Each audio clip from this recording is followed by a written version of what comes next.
Hello, beautiful people.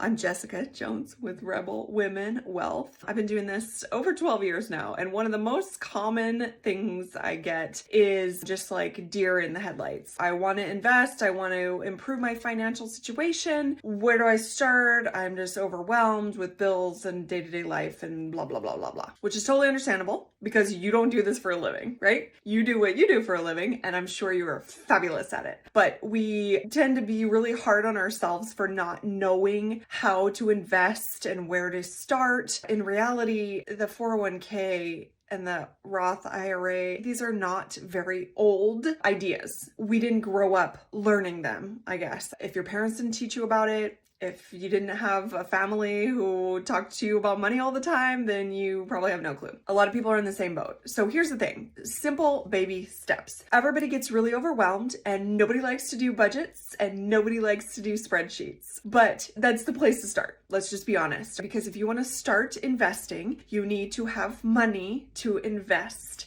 And you need to know where that money's coming from and how much is sustainable for you to be able to invest and save. Bottom line is how much you can do on a monthly basis. The easiest way to do that is to take a look at your bank statements, your credit card statements, sit down, have a glass of wine or a cup of coffee, depending on whatever time of day it is, and take a look at like your past 6 months of expenses, where your money's going, how much is coming in. And obviously, if you have a partner or a spouse, it's a good idea to get them involved, especially if you're sharing the bills. You need to go line by line. You need to really take a look at this. The more involved we are in it and the more aware of where our money is coming from and going to, then the more confidence you will have. I promise you, I know it feels overwhelming, but if you can just get a handle on just your inflow and your outflow, then you can figure out how much money I need for all bills. Just make a list. Try not to be too judgy about it. Just like look at it with curiosity, but that'll give you an idea of how much expendable,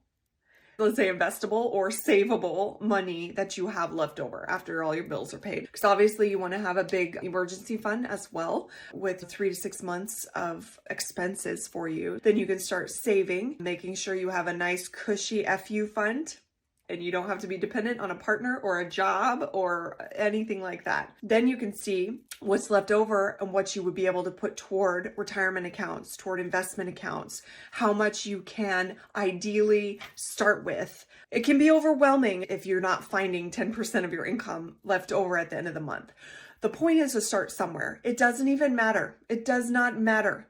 If you start with $20 a month, $50 a month and go up from there, it will give you so much more confidence. Even if you can only do maybe 1% or 2% starting out, then maybe the next year you can go up to 3%, and it'll really help you build momentum and confidence. Trust me, you have everything in you to improve your financial situation. You don't need an advisor if you don't want one. Everybody can do it for themselves. If you want an advisor, wonderful. If you want to do it yourself, wonderful. It's totally up to you. You can do it. I know you can. You just got to start somewhere, and this is the best way to start it. You guys got this. Have a great day.